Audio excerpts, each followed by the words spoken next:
ನಮಸ್ಕಾರ. ಈ ದಿನ ರಾಶಿ ಭವಿಷ್ಯಕ್ಕೆ ಹೋಗೋದಕ್ಕಿಂತ ಮುಂಚೆ ನಾನು ಕೆಲವು ವಿಚಾರಗಳನ್ನ ಹೇಳ್ಬೇಕು.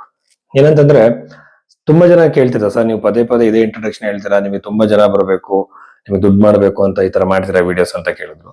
ನೋಡಿ, ಕೋಟ್ಯಾಂತರ ಜನ ಈ ದೇಶದಲ್ಲಿ ಇದ್ದಾರೆ. ನಾನು ದಿನಕ್ಕೆ ಒಂದು 5ರಿಂದ 10 ಜನಕ್ಕೆ ಮಾತ್ರ ಕನ್ಸಲ್ಟೇಷನ್ ಕೊಡೋದು.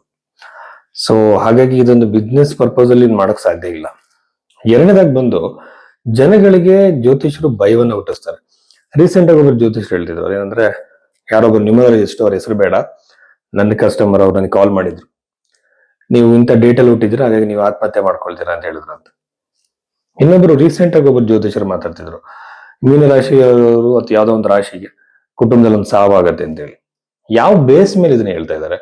ನ್ಯೂಮರಾಲಜಿ ಜ್ಯೋತಿಷನ ಅಥವಾ ಜ್ಯೋತಿಷದಲ್ಲಿ ಆಯುಷ್ಯನ ನಿರ್ಧಾರ ಮಾಡೋದು ಹೇಗೆ? ರಾಶಿಯಿಂದನೇ ನೀವು ಆಯುಷ್ಯನ ನಿರ್ಧಾರ ಮಾಡ್ಬಿಡ್ತೀರಾ? ಒಬ್ಬ ವ್ಯಕ್ತಿಯ ಆಯುಷ್ಯವನ್ನ ಕ್ಯಾಲ್ಕುಲೇಟ್ ಮಾಡೋ ವಿಧಾನ ನಿಮಗೆ ಗೊತ್ತಿದೆಯಾ? ಯಾವ ತರ ನೀವು ನೋಡ್ತೀರಾ? ಎಷ್ಟು ತರದ ಆಯುಷ್ಯಗಳಿದೆ? ಅಲ್ಪಾಯು, ಮಧ್ಯಾಯು, ಪೂರ್ಣಾಯು, ದೀರ್ಘ, ಇದರಲ್ಲಿ ಯಾವ ಕೆಟಗರಿ ಬೀಳ್ತಿದೆ, ಮತ್ತೆ ದಶ ಪೀರಿಯಡ್ ಯಾವ್ದನ್ನು ಅಪ್ಲೈ ಮಾಡಿದ್ರೆ ಜನಗಳನ್ನ ಎದುರಿಸಿದ್ರೆ ಯಾಕೆ ಪೂಜೆಗಳು ಮಾಡಿಸ್ಲಿ, ನಿಮ್ಮ ಹತ್ರ ಜಮ್ ಸ್ಟೋನ್ಸ್ ತಗೊಳ್ಳಿ, ಅಥವಾ ನಿಮ್ಮ ಹತ್ರ ಇನ್ನೊಂದೇನೋ ಮಾಡ್ಲಿ ಅಂತನ? ಇದನ್ನ ಯಾವ್ದು ನಂಬಕ್ ಹೋಗ್ಬೇಡಿ. ಅದಕ್ಕೋಸ್ಕರ ನಾನು ಇಂಟ್ರೊಡಕ್ಷನ್ ಅಲ್ಲಿ ಇವೆಲ್ಲ ಹೇಳ್ತೀನಿ. ಜೊತೆಯಲ್ಲಿ ಇನ್ನೊಂದೇನಂತಂದ್ರೆ, ಜಾತಕವನ್ನು ನೋಡೋ ವಿಧಾನ ಜನಗಳು ಫಸ್ಟ್ ತಿಳ್ಕೊಬೇಕು. ರಾಶಿಯಿಂದಾಗ್ಲಿ ಹೆಸರಿಂದಾಗ್ಲಿ ತಿಳ್ಕೊಳಕ್ ಆಗಲ್ಲ. ವೇದಿಕ್ ಅಸ್ಟ್ರಾಲಜಿ ಅಂದ್ರೆ date of birth time correct ಆಗಿರ್ಬೇಕು, ನಿಮ್ಮ ಲಗ್ನ ಕರೆಕ್ಟ್ ಆಗಿ ಗೊತ್ತಿರೋ, ಲಗ್ನದಿಂದಲೇ ಮ್ಯಾಕ್ಸಿಮಮ್ ಬೇರೆದೆಲ್ಲ ಕನ್ಫರ್ಮೇಶನ್ಗೆ. ಲಗ್ನವನ್ನ ತಿದ್ದುವಾಗ ನಿಮ್ಮ ಹಿಂದಿನ ನಡೆದಿರೋ ಘಟನೆಗಳನ್ನ ಹೇಳಿ ಲಗ್ನ ಯಾವ್ದಂತ ಕಂಡುಹಿಡಬೇಕಾಗತ್ತೆ. ಸೊ ಈ ಲಗ್ನವನ್ನ ಕಂಡುಹಿಡಿಯುವಾಗ ಬರ್ತ್ ಟೈಮ್ ರೆಕ್ಟಿಫಿಕೇಶನ್ ಅಂತ ಏನ್ ಹೇಳ್ತಾರೆ, ಇದು ಬಹಳ ಸೂಕ್ಷ್ಮವಾಗಿರೋ ವಿಷಯ. ಇದು ಎಷ್ಟೋ ಜ್ಯೋತಿಷರುಗಳಿಗೆ ಇದು ಬರಲ್ಲ. ಸೊ ಇದಕ್ಕೆ ಪಾಸ್ಟ್ ಇವೆಂಟ್ಸ್ ಹೇಳಿದಾಗ ನಾವು ಅವರಿಗೆ ಜ್ಯೋತಿಷ ಗೊತ್ತಿದೆ ಅಂತ ನಂಬಬಹುದು. ಯಾಕೆಂದ್ರೆ ಭವಿಷ್ಯವನ್ನು ಹೇಳೋದನ್ನು ನಾವು ನಂಬಬಹುದು ಅವಾಗ. ಇದಾದ್ಮೇಲೆ ಪೂಜೆಗಳ ಬಗ್ಗೆನೂ ಅಷ್ಟೇ. ಯಾರು ಕೂಡ ಬಡವ ಶ್ರೀಮಂತ ಯಾವ ಜಾತಿ ಭೇದ ಕೂಡ ಜ್ಯೋತಿಷದಲ್ಲಿ ಇಲ್ಲ. ಯಾವುದೇ ತರದ ಭೇದ ಭಾವ ಇಲ್ಲ. ಇಲ್ಲಿ ಜ್ಯೋತಿಷದಲ್ಲಿ ಇರುವಂತದ್ದು ಕರ್ಮಫಲ ಆಧಾರವಾಗಿ ನಮಗೆ ಸಮಸ್ಯೆಗಳು ಒಳ್ಳೇದು ಕೆಟ್ಟದ್ದು ನಡೆಯುತ್ತೆ. ಕರ್ಮಗಳನ್ನ ಗ್ರಹಗಳು ಡೆಲಿವರಿ ಮಾಡ್ತವೆ. ಗ್ರಹಗಳಿಗೋಸ್ಕರ ಮಂತ್ರ ಜಪಗಳು ಮಾಡಿ, ದಾನಗಳನ್ನ ಮಾಡಿ, ಎಷ್ಟು ಫಿಲಂಥ್ರಫಿಕ್ ಆಗಿರುವಂತಹ ಆಕ್ಟಿವಿಟೀಸ್, ದಾನ ಧರ್ಮಗಳ ಬಗ್ಗೆ ಋಷಿ ಮುನಿಗಳು ಮಾತಾಡಿದ್ದಾರೆ. ಎಲ್ಲರಿಗಿಂತ ಮೇನು ನಮ್ಮ ಡೆಸ್ಟಿನಿನ ಒಪ್ಕೊಳ್ಳುವಂಥದ್ದು. ಯಾಕೆಂದ್ರೆ ಜ್ಯೋತಿಷ ಅನ್ನುವಂಥ ಆಧ್ಯಾತ್ಮಿಕವಾಗಿ ವ್ಯಕ್ತಿ ಎಷ್ಟು ಮುಂದುವರಿತಾನೆ ಅಂತ, ಯಾವ ಕಾರ್ ಆಗ್ಲಿ ಪ್ರಾಪರ್ಟಿ ಇದನ್ನ ಮಾಡ್ತಾನೆ ಅಂತ ತಿಳ್ಕೊಳ್ಳೋದಕ್ಕಲ್ಲ. ಇಷ್ಟೆಲ್ಲ ವಿಷಯಗಳಿದ್ದಾಗ ನಾವು ಕರುಮುಲಿ ಮಾಲಾ, ನ್ಯೂಮರಾಲಜಿ, ಟ್ಯಾರೆಟ್ ಕಾರ್ಡು, ಆಮೇಲೆ ಮ್ಯಾಜಿಕಲ್ ರೆಮಿಡಿಗಳ ಬಗ್ಗೆ ಜನಗಳು ಮೋಸ ಮಾಡಬಾರ್ದು. ಇದೊಂದು ವಿಜ್ಞಾನ. ಇದ್ರ ಬಗ್ಗೆ ಜನಗಳಿಗೆ ಅರಿವು ಬರಲಿ ಅಂತ ಮಾತ್ರ ನಾನು ಇಂಟ್ರೊಡಕ್ಷನ್ ಮಾತಾಡ್ತೀನಿ. ಸೊ ನಿಜವಾದ ಜ್ಯೋತಿಷದ ಬಗ್ಗೆ ನಿಮಗೆ ಒಂದು ಜಾತಕ ನೋಡೋ ಪದ್ಧತಿ ನಿಮಗೆ ಗೊತ್ತಾಗಬೇಕು ಅಂದ್ರೆ ನೀವು ಭೈರವೇಶ್ವರ ಬುಕ್ ಮಾಡಿ ನಿಮ್ಮ ಜಾತಕದ ಪರಿಶೀಲನೆ ನಾವು ಮಾಡ್ತೀವಿ. ಮಿಥುನ ರಾಶಿ 2026 ಫೆಬ್ರವರಿ 15ನೇ ತಾರೀಕಿನ ನಂತರ, ಮಹಾಶಿವರಾತ್ರಿಯ ನಂತರದಲ್ಲಿ ಮಿಥುನ ರಾಶಿಯವರಿಗೆ ಏನೆಲ್ಲ ಬದಲಾವಣೆ ವಾರ ಫಲದಲ್ಲಿ ನಾವು ನೋಡೋದಾದ್ರೆ,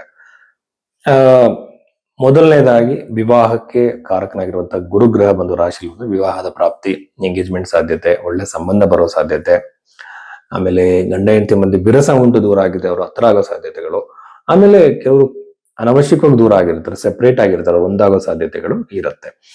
ಆರೋಗ್ಯದಲ್ಲಿ ಸಮಸ್ಯೆಗಳನ್ನ ಈ ರಾಶಿಯವರು ಎದುರಿಸ್ತಾ ಇದ್ರೆ ಇದ್ರಲ್ಲಿ ಸುಧಾರಣೆಗಳು ಕಾಣುತ್ತೆ. ಆಮೇಲೆ ವಿದ್ಯಾರ್ಥಿಗಳಿಗೆ ಬಹಳ ಉತ್ತಮವಾಗಿರುವಂತಹ ಪ್ರಗತಿಯನ್ನ ನೋಡ್ತಾರೆ. ಏಕಾಗ್ರತೆ ಬಹಳ ಚೆನ್ನಾಗಿರುತ್ತೆ. ಅದನ್ನ ದಶಮವಾದ ಶನಿ ಕರಿಯರ್ ರಿಲೇಟೆಡ್ ಇಶ್ಯೂಸ್ ಗಳನ್ನ ಡಿಲೇಯನ್ನ ಮಾಡ್ತಾರೆ. ಅಷ್ಟಮಾಧಿಪತಿ ದಶಮ ಸ್ಥಾನದಲ್ಲಿ ಇಶ್ಯೂಸ್ಗಳು ಅಂದ್ರೆ ಹೊಸ ಜಾಬ್ ಪ್ರಯತ್ನ ಮಾಡ್ತಿರೋ ಸಮಸ್ಯೆಗಳು, ಸರಿಯಾಗಿರೋ ಪ್ರೋಗ್ರೆಸ್ ಇರಲ್ಲ, ಆಮೇಲೆ ಇಂಟರ್ವ್ಯೂಸ್ ಗಳಿಂದ ಯಾವುದೇ ರೆಸ್ಪಾನ್ಸ್ ಬರಲ್ಲ. ಈ ತರ ಸಮಸ್ಯೆಗಳನ್ನ ಮಿಥುನ ರಾಶಿ ಫಾಲೋ ಮಾಡ್ತಾ ಅಂದ್ರೆ ಫೇಸ್ ಮಾಡ್ತಾರೆ. ಬಟ್ ಇದನ್ನ ಸರಿ ಮಾಡ್ಕೊಳ್ಬಹುದು. ನಾನು ಯಾವಾಗೂ ಸಜೆಸ್ಟ್ ಮಾಡೋದು, ಹನುಮಾನ್ ಕರೆಸಿದಿ ಮಂತ್ರ ನಿಮಗೆ ಗೂಗಲ್ ಅಲ್ಲಿ ಸಿಗುತ್ತೆ, ಜಪಮಾಲೆ ತರಿಸ್ಕೊಳ್ಳಿ, ರೆಗ್ಯುಲರ್ ಚಾಂಟ್ ಮಾಡಿ. ಯಾಕೆ? ನಿಮಗೆ ಖಂಡಿತವಾಗ್ಲೂ ಅನುಕೂಲ ಆಗ್ತಾ ಹೋಗುತ್ತೆ. ಮಂತ್ರ ಜಪಕ್ಕಿರುವಂತಹ ಶಕ್ತಿ ಬಹಳ ವಿಶಿಷ್ಟವಾಗಿರುವಂತದ್ದು. ನಾನು ಪರ್ಸನಲ್ ಆಗಿ ಅದರಲ್ಲಿ ಎಕ್ಸ್ಪೆರಿಮೆಂಟ್ ಮಾಡಿ ನೋಡಿದ್ದೀನಿ.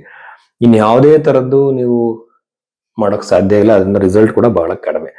ಮಿಥುನ ರಾಶಿಯವರಿಗೆ ಅಣ್ಣ ತಮ್ಮಂದ್ರ ಮಧ್ಯೆ ಕಿರಿಕಿರಿ ಆಗ್ಬೋದು, ಆನ್ಸೆಸ್ಟ್ರಲ್ ಪ್ರಾಪರ್ಟಿ ರಿಲೇಟೆಡ್ ಆಗಿರುವಂತಹ ಇಶ್ಯೂಸ್ಗಳು, ಪಿತ್ರಾರ್ಜಿತ ಸ್ವತ್ತಿಗೆ ಸಂಬಂಧಿಸಿದ ಕಿರಿಕಿರಿಗಳು ನಿಮ್ಗೆ ಉಂಟಾಗತ್ತೆ. ಸಾಲವು ಬಹಳ ಲೇಟ್ ಆಗ್ಬೋದು. ಸಾಲದ ಹೊರೆ ಹೆಚ್ಚಾಗೋ ಸಾಧ್ಯತೆ ಇರೋದ್ರಿಂದ ಕಡಿಮೆ ಮಾಡಿ ಅದನ್ನು. ಸಾಲದಿಂದ ನಂಗೆ ತುಂಬಾ ಸಾಲ ಇದೆ ಯಾವಾಗ ತೀರತ್ತೆ ಅಂತಾರೆ. ಬಟ್ ಇದು ಬಂದು ಅಸ್ಟ್ರಾಲಜಿಕಲ್ಗಿಂತ ಅವರು ಅದನ್ನ ಸೈಂಟಿಫಿಕ್ ಆಗಿ ಯೋಚನೆ ಮಾಡಬೇಕು. ಈ ಸಾಲ ತೀರ್ಸೋಕ್ ಶಕ್ತಿ ನನಗಿದೆಯಾ, ಕೆಪಾಸಿಟಿ ಇದೆಯಾ, ಒಂದು ಪ್ಲಾನ್ ಮಾಡ್ಕೊಂಡು ಅದನ್ನ ಸ್ಟೆಪ್ ಬೈ ಸ್ಟೆಪ್ ಸಾಲ ಇದ್ ಮಾಡ್ತಾ ಹೋಗ್ಬೇಕೆ ಹೊರತು ಸುಮ್ಮನೆ ಎಮೋಷನಲ್ ಆಗಿ ಹೊರಟು ಸಿಕ್ಕಾಬಿಟ್ಟೆ ಸಾಲ ಮಾಡಿ ಆಮೇಲೆ ತೀರ್ಸಕ್ ಆಗ್ತಿಲ್ಲ ಅಂದ್ರೆ ತುಂಬಾ ಒಂದು ಅವಿವೇಕಿತನ ಅದು. ಸೊ ಎಲ್ಲದನ್ನು ಲಾಂಗ್ ಟರ್ಮ್ ದೂರದೃಷ್ಟಿಯಿಂದ ಬೆನಿಫಿಟ್ ಯಾವ್ದು ಕೊಡ್ತಾ ಆ ಡಿಸಿಷನ್ ತಗೊಳ್ದಾಗ ನಾವು ಸಾಲ ಮಾಡಿರೋದು ತಪ್ಪು. ಆತರ ಮ್ಯಾಜಿಕಲ್ ಆಗಿ ಯಾವ್ದೋ ಮಂತ್ರ ಪೂಜೆ ಮಾಡಿದ ತಕ್ಷಣ ನಿಮ್ಗೆ ಸಾಲ ತೀರಲ್ಲ. ಬಟ್ ಒಳ್ಳೆ ಟೈಮ್, ಗುಡ್ ಟೈಮ್, ಪ್ಲಸ್ ಅದರಲ್ಲಿ ನಿಮಗೆ ಫೈನಾನ್ಷಿಯಲ್ ಫ್ಲೋ ಹೆಚ್ಚಾಗುವಂತ ಸಮಯವನ್ನು ಒಬ್ಬ ಅಸ್ಟ್ರಾಲಜರ್ ಹೇಳ್ಬೋದು. ಆಮೇಲೆ